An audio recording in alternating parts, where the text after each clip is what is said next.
Thank you for listening to this podcast from TRE, Talk Radio Europe, your voice in Spain and around the world. For more information, please visit tre.radio.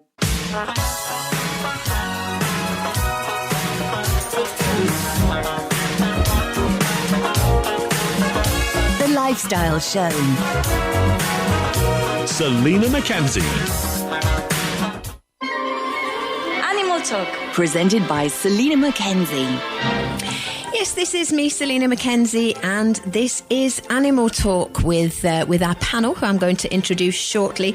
But if you want to join in, we'll be with you for an hour. If you want to ask any questions to our experts or just tell us about your pets, then you can call us on 952 78 4000. You can WhatsApp 645 99 67 95, or you can email studio@tre.radio.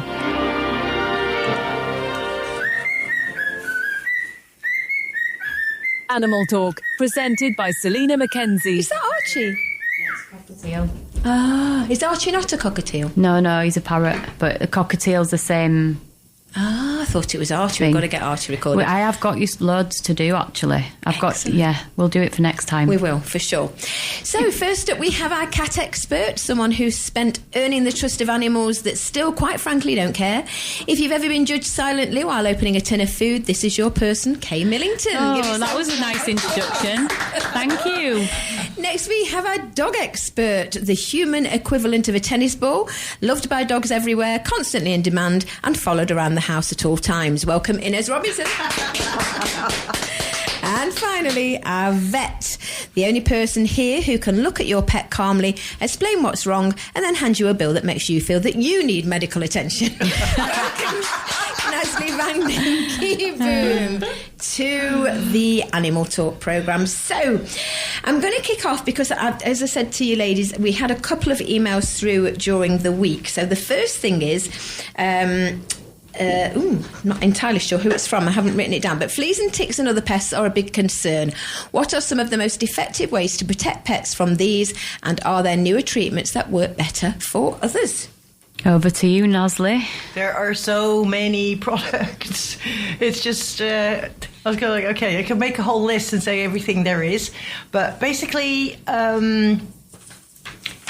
fleas and ticks, most important. Fleas are important all year round. Ticks are a little bit more seasonable, but I would do that all year round also.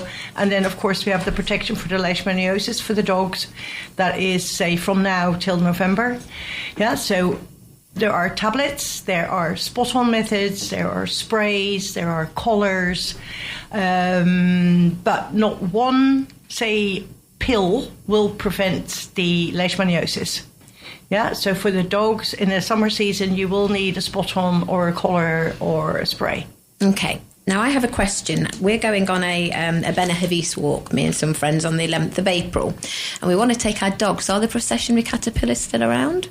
At the moment, it's high season of the caterpillars. They're absolutely everywhere. We had a dog in yesterday with a swollen tongue. Yeah, it's bad at the moment. This is the worst time. I hope maybe in 2 weeks it'll be less, but I don't think they'll be gone. Okay. No. Maybe we won't take our dogs then. Maybe we won't. Or maybe we'll postpone it. Okay, I'm not sure who asked that question, but hope that helped. But Linda from Rhondda also messaged in, and she said, what is the best way to prepare a pet for a visit to the vet if they are anxious? You can do the cats. I'll do the cats. Okay. So one thing that I do notice a lot when people bring cats to us is that, first of all, the type of box that they bring the cat in. I always recommend a sturdy box that's obviously for cats for transport, but I always think you hear of so many accidents happening when people lose their cats on the way to the vet.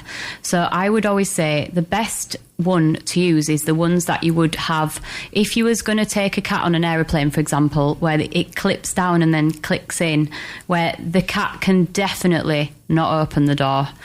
Not the ones where there's little clips on the top and the bottom and they can put the paw out and knock one, and then if they get scared they can get out. So first I would say that you have to have, if you buy a really good one, it'll last you forever. Yeah. A Sky Kennel, for example. Is that what they're called? You know, they cost about €50, the cat ones, last you forever. You'll never ever need another cat box. So that's the first thing. Also, a lot of cats do panic in the bags. And I've seen it, and I've seen cats dive out of bags. People put them in bags. Yeah, so the cat transport bags. Okay, they're like a sports bag size. Okay. With the mesh round the side. Well, I'm not surprised. But I do find that a lot of cats panic, and I struggle to get them back into the bag. So I don't recommend them. That's my personal opinion from obviously working with animals. And another thing that I would definitely say is the amount of people that bring me cats, and this is experienced people as well, that don't cover their cat boxes. So when a cat is, obviously when it's travelling, it's coming out of its comfort zone into a place it doesn't know, and everything's exposed. So like the front of the cage, the side bits of the cage, the cats can see everything that's going on.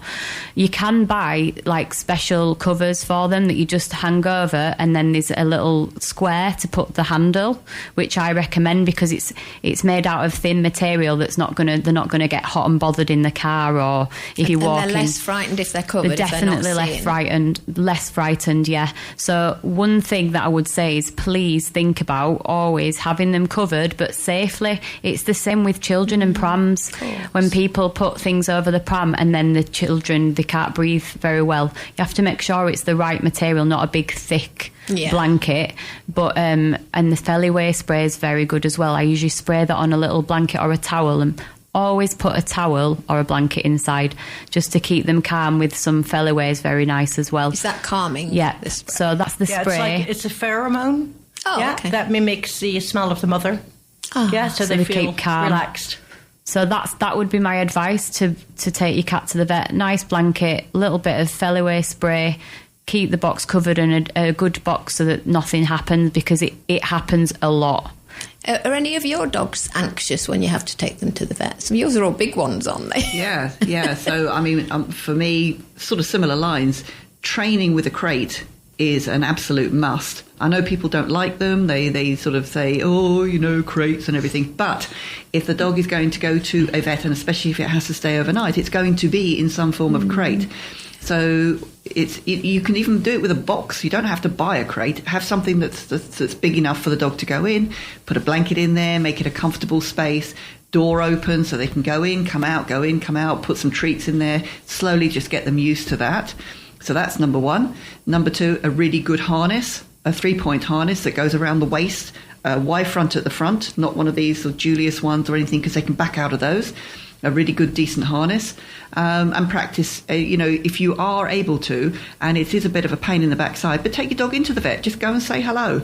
Don't have to do anything, but then they get used to the smell. Exactly. Yeah, exactly. We ask them to come in, just have a walk around the garden, come in, have a treat, say hello, walk back out. Yeah, that's a great idea as well. I suppose the problem is certainly with my pets, once you've been once, and if they've had a not very nice experience, which is obviously not the vet's fault, then they remember it and they don't want to go again. Mm-hmm. I mean, I know Grace, whenever we come close to the vet, she starts to get anxious. Yeah, and we try and get always, whatever happens, make the ending nice. Yeah, with the treat, give them a treat, and a bit of play in the waiting room, and you notice that a lot of them, they come in very happily.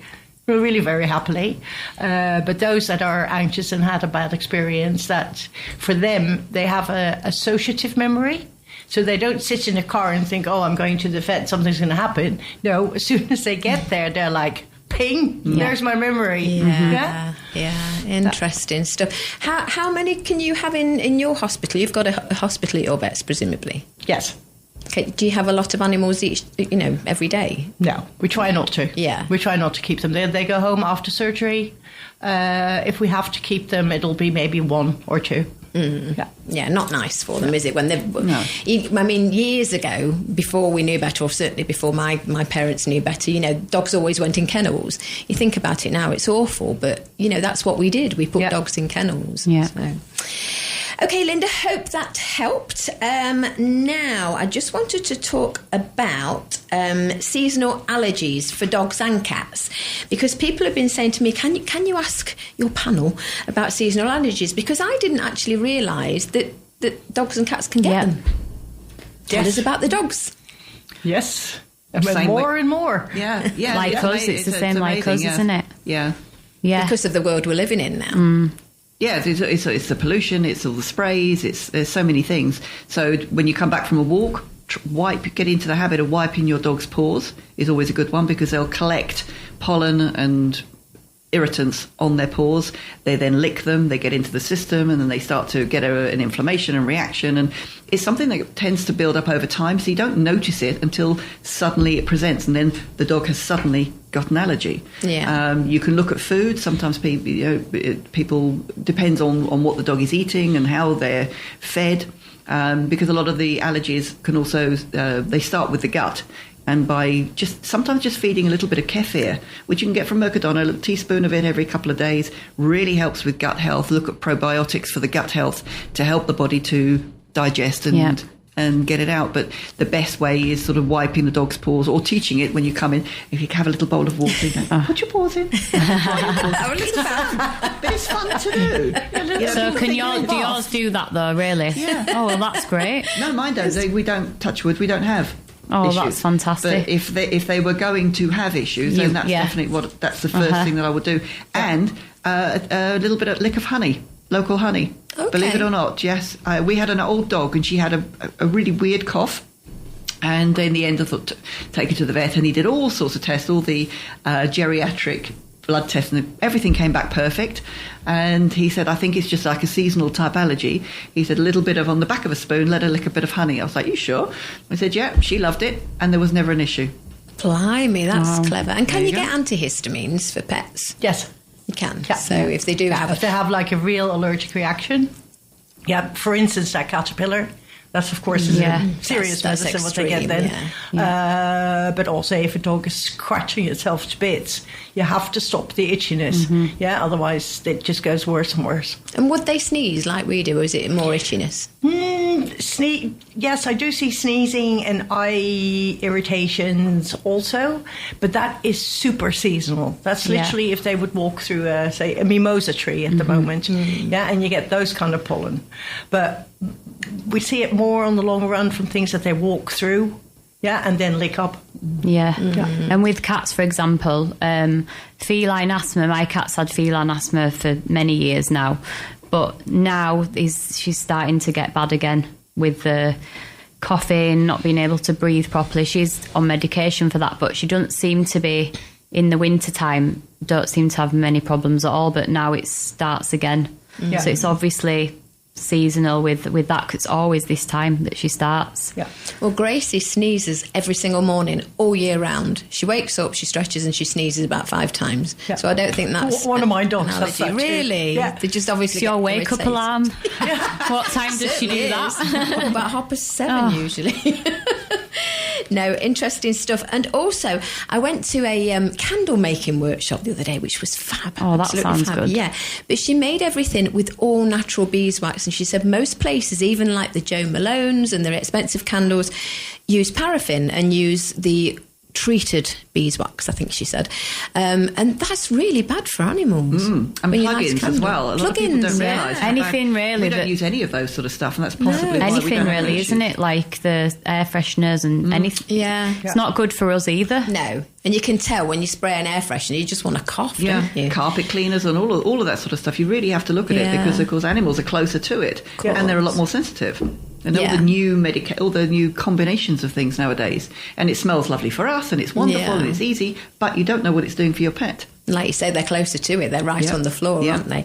And what about toxic plants? Are there any plants we should be aware of?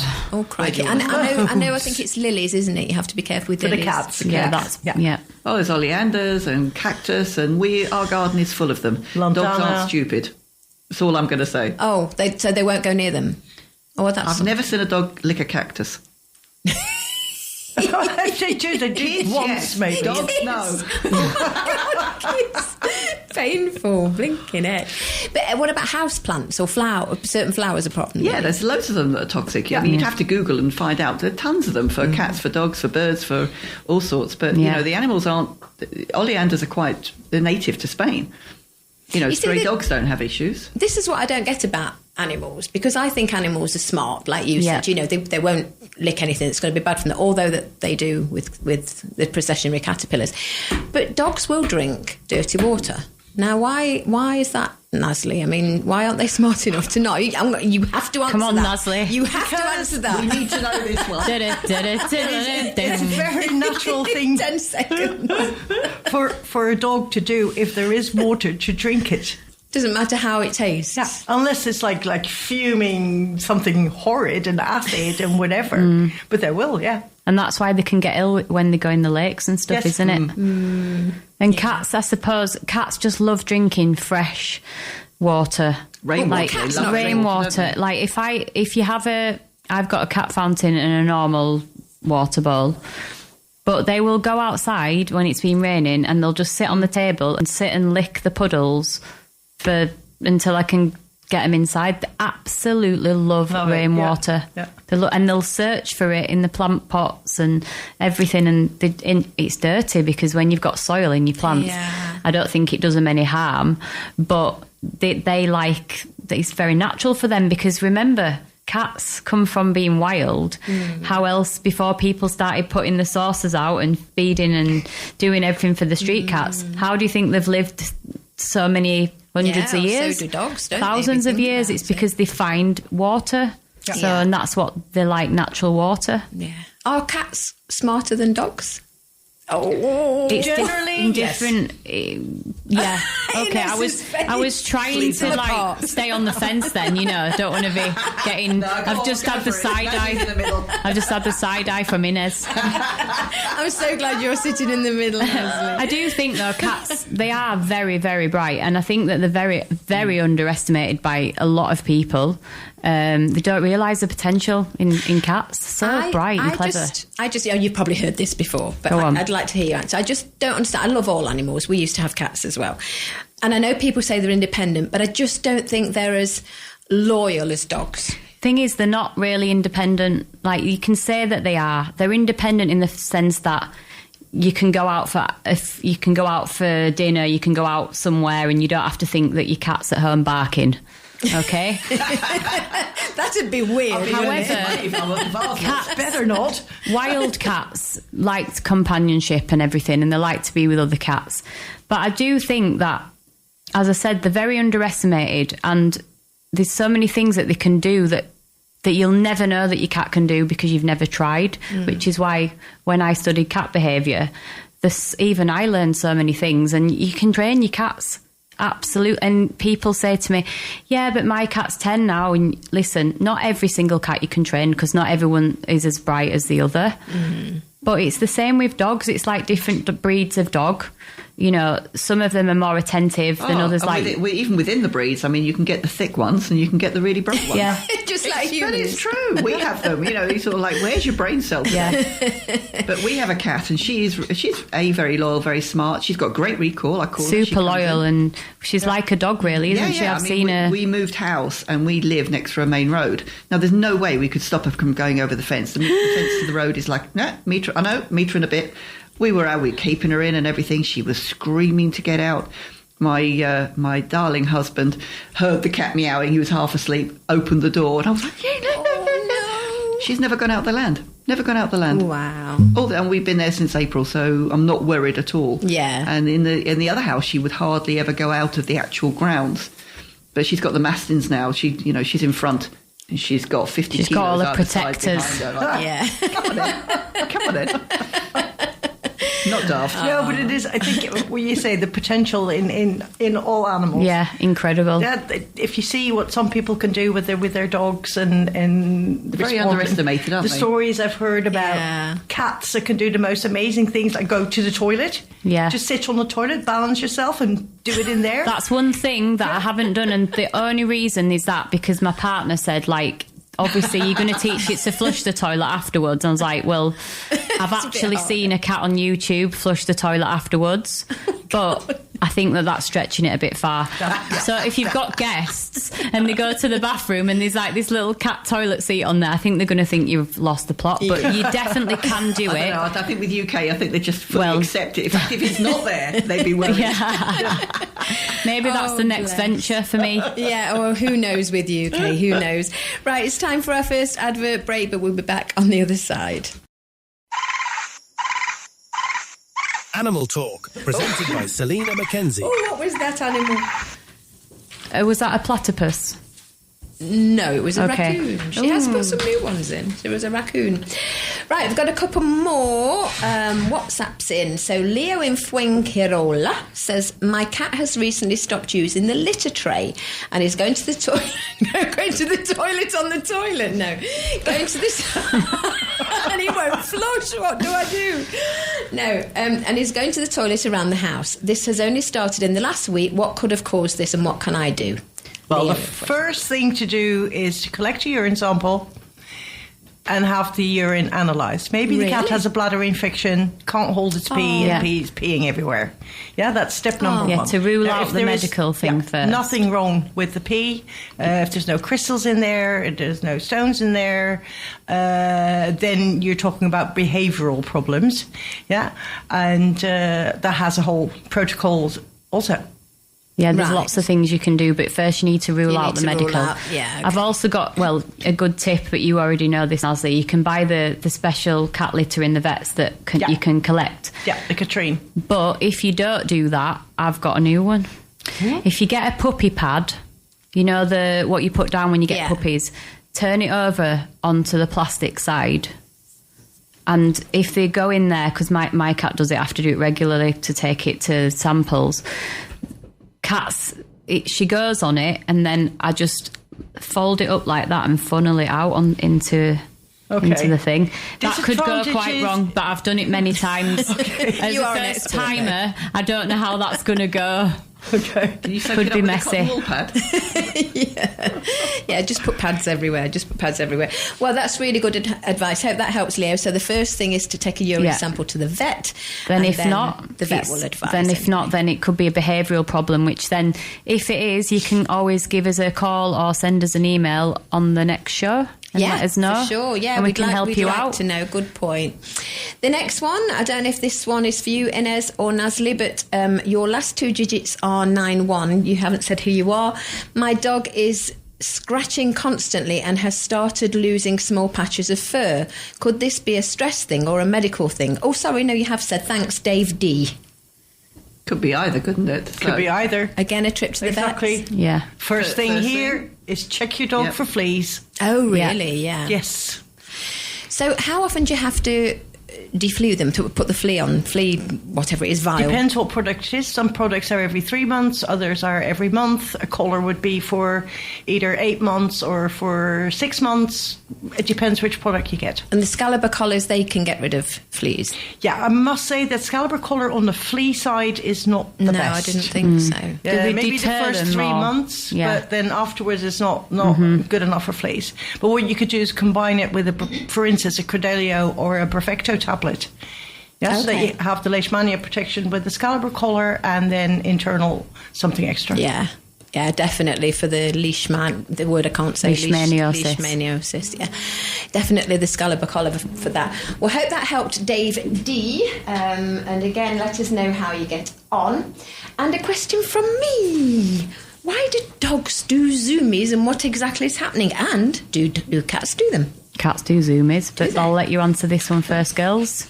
Because they can. Because they can. Great answer. It's just a burst of energy, sheer delight. It tends to be with younger dogs than older dogs, but all size of dogs can, because our 53-kilo Mastin does them regularly. And no, he can't go around corners, and no, he can't stop when he sees one of the other dogs crossing him and he T-bones them. So we all have learned to get out of the way, leave him to have it. He has a big smile on his face, he's happy. Yeah, why not? And it's nice to see now, after all the rain and the cold, they're literally playing again and doing this again. Is nice to see. Great. It's got to be good for them. It is nice to see, and you can think about all the exercise they're getting on the legs. And cats do zoomies though. Yeah, often for the same reason, just burst of energy. I mean, even older cats as well. They do it. Yeah, once in a while they will. They just have up and do a quick round of the sofa or under or... Well, I suppose all animals do. I mean, horses do, don't they? I suppose all animals do. Yeah. So. They're happy. It shows that they're happy. You can definitely tell that they're happy when they're doing it anyway. Yeah, you can. You can indeed. Right, on to foods. Can we go through a few... I can think of chocolate being the main one. A few human foods that pets should never eat. Onions. Oh, yeah. I doubt they would. Would any of them actually eat an onion? I mean, that'd be stupid. You have dogs that eat everything. Yeah. Really? My cat's eating an onion and I had to take her to emergency vet. They're nuts, aren't they? Tony left a Chinese on the table and she ate. I measured the onion, and I rang the vet and then I Googled it. Worst thing ever. This was about 10 years ago now. But when you Google what happens if a cat, well, I'll let you do it, guys. It's basically says that all the blood starts clotting. Oh, and no, that's not funny. So I rang. They said, well, how big was the onion? And I said, oh, well, it was really small piece. And she said, look, don't worry. If something happens tomorrow, bring her, but you don't need to come now. It was like 12 o'clock at night or something. Oh, but yeah, onions is not great for cats. The grapes and then mainly the pips of the grapes. Apple pips. Yeah. A lot of fruit okay, pips. but the apple pip. They like cheese, don't they, dogs? Cheese is all right. Yeah, but cheese is salty. Okay. Yeah, because salt's not good for kidneys. cats or dogs. No, really. absolutely not. But again, cats and dogs, why wouldn't they turn their noses? Well, I suppose They like. Do you turn your nose up at cheese? like I was just cheese, for thinking. example. I'm a mammal chocolate as well. and everything. Do you turn your nose up? Yeah, no. And I know you don't turn your nose up at Whispers, Inez. Okay, well, that's fair enough. And these expensive foods that people buy, I know a lot of you do the raw food, but the expensive foods that people can buy, are they worth it? Or if you're going to buy it, should it just be like pedigree chum or whatever you can get from here? Food is absolutely price related.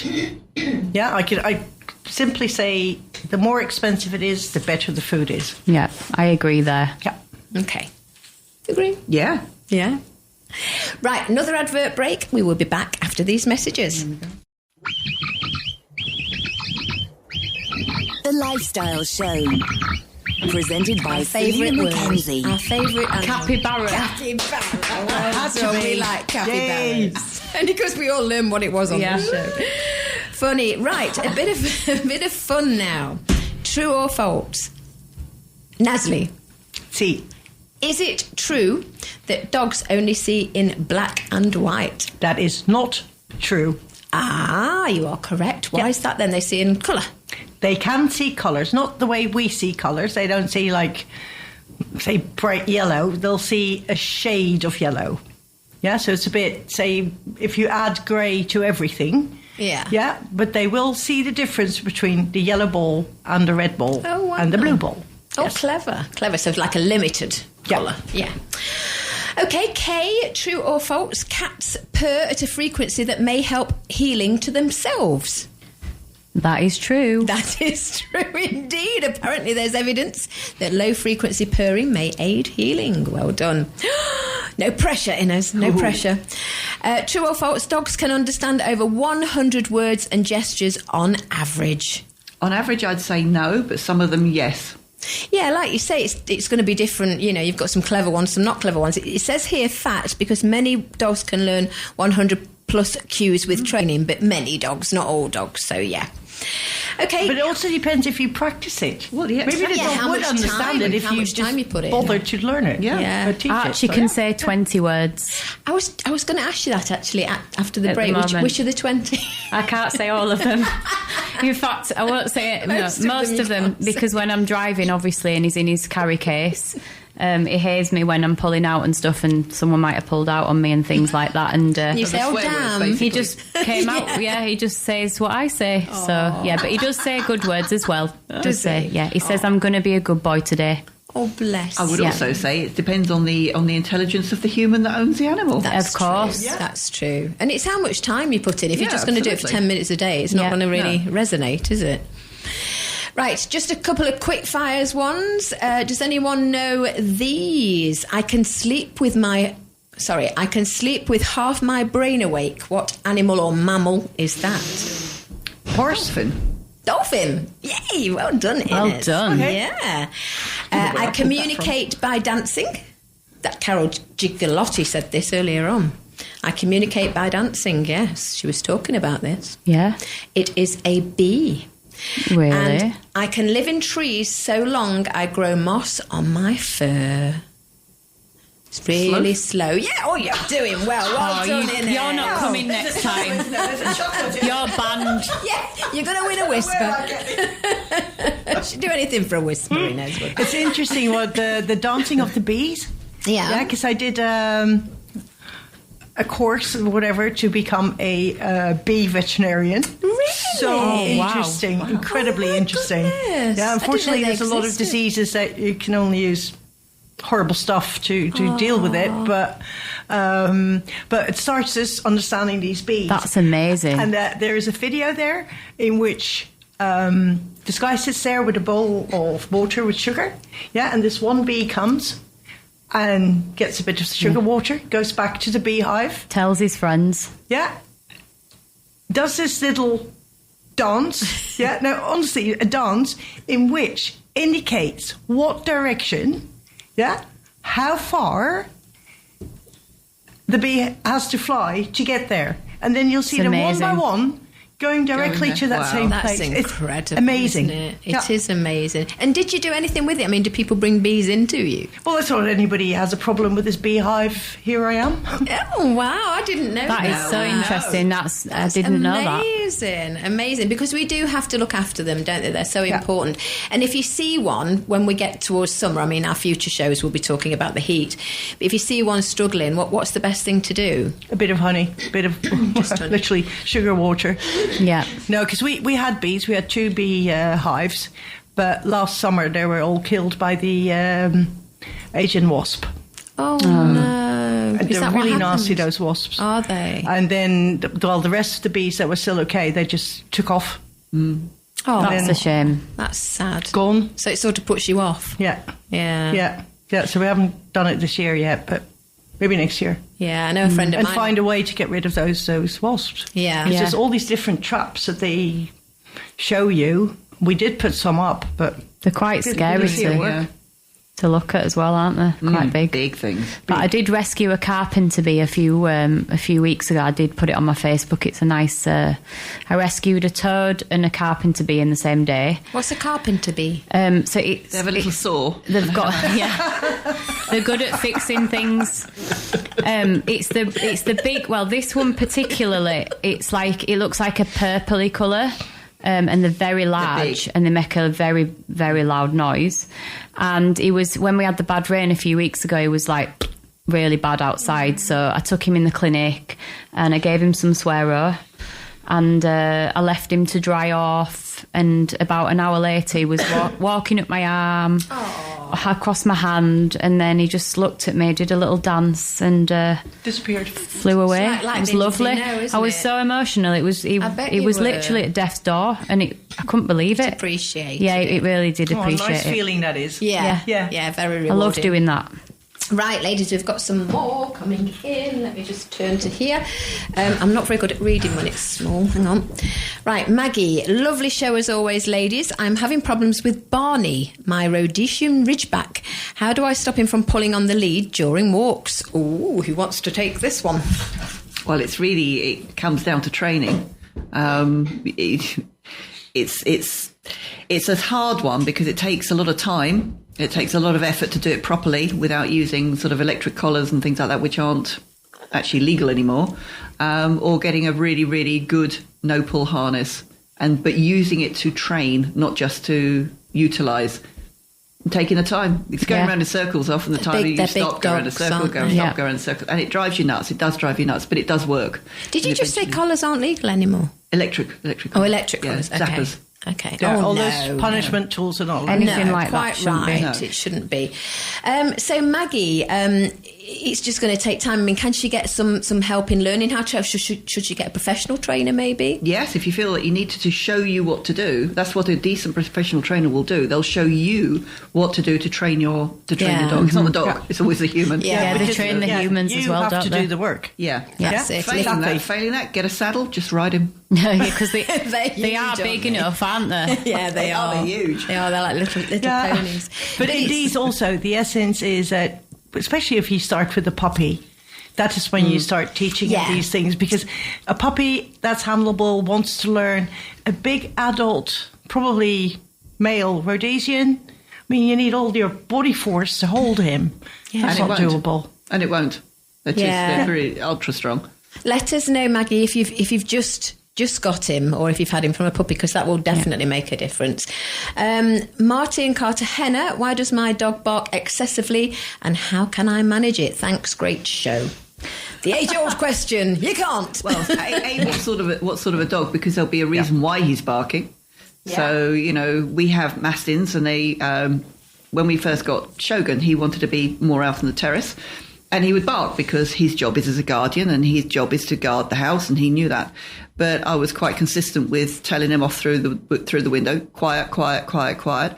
And yes, it took all night, and it took a few nights of doing that. But he doesn't bark at night time now. When he's out on the terrace, and Max will be out on the terrace with him and stuff like that. Daytime, fine.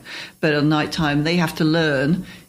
They don't know what you want them to do until you explain to them what they want to please, but if you don't tell them, then they'll take things into their own hands. We talked about it on last month's show, didn't we? If you were having if you were having a burglar in the house, you'd want them to bark and do it, but they don't know that they're not supposed to do it at other times. Yeah. But they will know. I mean, they will know because they know the nuances, and they will read the body language of the burglar. Yeah, they'll sense that it's not supposed to be there, and they will have a go or whatever. Marty, I feel your pain, Marty. I feel your pain. Although I've only got a little dog. But so what can Marty do then? Is it just training and training and training? It is. It's training. It's redirection. So the dog barks, call him over. Because when you call the dog over to you, you've broken. The dog doesn't remember the fact he's barked. He doesn't know why you're telling him off. But if you call him over and say, good boy, and give him a treat, you just keep doing that. Eventually he'll start doing something else instead of the barking. But it also comes down to the breed of the dog and why he's barking. It's hard to just give an answer without having more information. Yeah. Let us know, Marty. Again, Maggie and Marty, let us know the dog. Ooh, we're going to run out of time. 2 more. Anonymous, my dog is very antisocial. How do I safely introduce my dog to new people or other dogs? Yours, Desperate from Calahonda. So Desperate needs an answer. Muzzle and training. Yeah. Muzzles are okay, are they? They're safe enough, as long as they're the right muzzles. Yes. So again, it's all down to training for all three of these so far. It is, definitely. And you can get good professional ones here, can't you? Yes, absolutely. Look on Facebook or look on the internet. Or, like you say, someone to teach them how to teach their dog. Yeah. That's the best way. Right, final one for Inez. Why does my dog bark at some people but not at others? Shelley in Fuengirola. I trust the dog. Obviously not good people. It's gut feeling, It's is that true? Yeah, Max was exactly the same. I could walk down the road with him and he would walk past people, wouldn't look at them twice. Somebody across the road, he'd bark at them. There'll be something that will trigger them. Is it not just that they know they're not they're dog... a bad person, though? Yeah, is it not that they're just not dog people? With their body language. It could even be something to do with your body language, that you've sensed something and you don't even know that you have. It transmits down the lead to the dog. So again, it's training. Every time you see a person, call the dog name, give them a treat. And yes, wear a belt, a treat bag, give the dog a treat. And eventually you'll see the person and look to you for a treat and he'll stop. You'll break that habit. But again, it's down to training. And with cats, Kay, because I know certain people go into a house and the cat will not come anywhere near them. Other people go into a house and they'll come and sit on their knee. It's the opposite way around. Cats know when you don't like them. That's what I meant, yeah. So if someone's not a cat person, which won't be coming in my house anyway... Why would you be friends with a non-cat? No, I'm joking. No, I'm not really. No, you're not. You know you're not. So, honestly, I've seen it. Like, it's not just that they're not a cat person. Some people might be frightened of cats, exactly. or they've never had a cat before. So I wouldn't judge people. There's lots of people that have been brought up without animals. It doesn't mean some they're people a bad have person. been bitten by dogs. Exactly. You can get it. But what cats normally do is they sense maybe that someone might be a little bit nervous. And they can actually, like my therapy cat, Timothy, he will know that. And he'll just slowly go up to them and sort of just nudge them or make them feel comfortable, but then probably be a little bit full on and try and sit on the knee or frighten them to death. But they definitely sense, like, when a person's sensitive. But when a person really, really doesn't like cats, I think the cat really knows, and sometimes would know not to go to that person, because you get people that they're making noises or shooing them or whatever. If you shoo a cat away, normally they're not going to come to you. And they do sense it. And there's a lot of people that don't like cats on the street and things like that. You see people all the time. You're walking down the street, and if there's a cat, like in my street, for example, I've got a few in my colony. And people, the cat's done nothing. They just walk past them because they've obviously seen me. And the people like, shh, go away. And you think, it's not even done anything. Yeah. You know? I don't understand people if you that don't like animals, full stop, really. But I suppose you don't have to upset them or harm them or frighten them. If you're not an animal person, then just ignore them. You don't need to upset them or do anything to make them feel frightened. We're all on this earth for the same reason. are, it's true. Anyway, it's time for our third and final advert break. Don't go away, we will be back. Animal Talk, presented by Selina MacKenzie. It's not a hard one, is it? It's not a hard one. Inez, what animal was it? Oh, donkey. Honestly, you just on the ball today. All the credit today. Wow. I've done lots of talking. There's She no wins chocolate. top prize. Right, so tell us about yourselves before we go. Nazli, sorry, because you're right ahead of me. How do people get in touch? Where are you from? What do you do? What's your name? Where do you come from? My name's Leslie. I'm a veterinarian. The clinic is called Pointer Veterinary Clinic Estepona. You can reach us by phone 952-804165 or email info@pointerclinic.com. Perfect. Okay, Millington. And the best way to contact me is I'm on Kay Millington on Facebook, and I put a lot of my things on there, a lot of my animal rescue things. Dr. Doolittle. Miss Doolittle also on Instagram. So I tend to put a lot of my rescue things on there, and people do contact me through Facebook, Kay Millington, if you need any advice with anything. That's how you'll contact me. And we also have our Facebook page called Animal Talk. Feel free to join that. And our chocolate lover Inez. Yeah, chocolate lover Inez. If you want to contact me, I'm on Facebook, Inez Robinson 1313. I also have a website, inezrobinson.com. Do lots of things, so have a look and see and just say hello. You're still making the Tarcona harnesses? Yeah, I still do the no-pull harnesses. And, they're very good. The fire bowls and patches. Very good. And Everything else that goes with anything it. and everything. So I wanted to say thank you to Kay, who knows everything about cats, which means she's mastered the art of being ignored. Where are you getting all this from today? It's great. I love it. I think she discovered AI. I love this. Yeah. Thank you to Inez, who basically lives in a world where everyone is always happy to see her. And she likes whispers. She likes I love whispers. And Nazli, who fixes animals for a living and somehow still likes people, which might be the most impressive part. Well done, ladies. I'll see you next week. Well done, everyone. You've been listening to a TRE production. If you've enjoyed this programme, there'll be another episode waiting for you next week, right here on this platform, where you can also access our extensive back catalogue of shows and interviews. For more information on our live programming, social media channels and apps, and how to contact Talk Radio Europe, please visit tre.radio.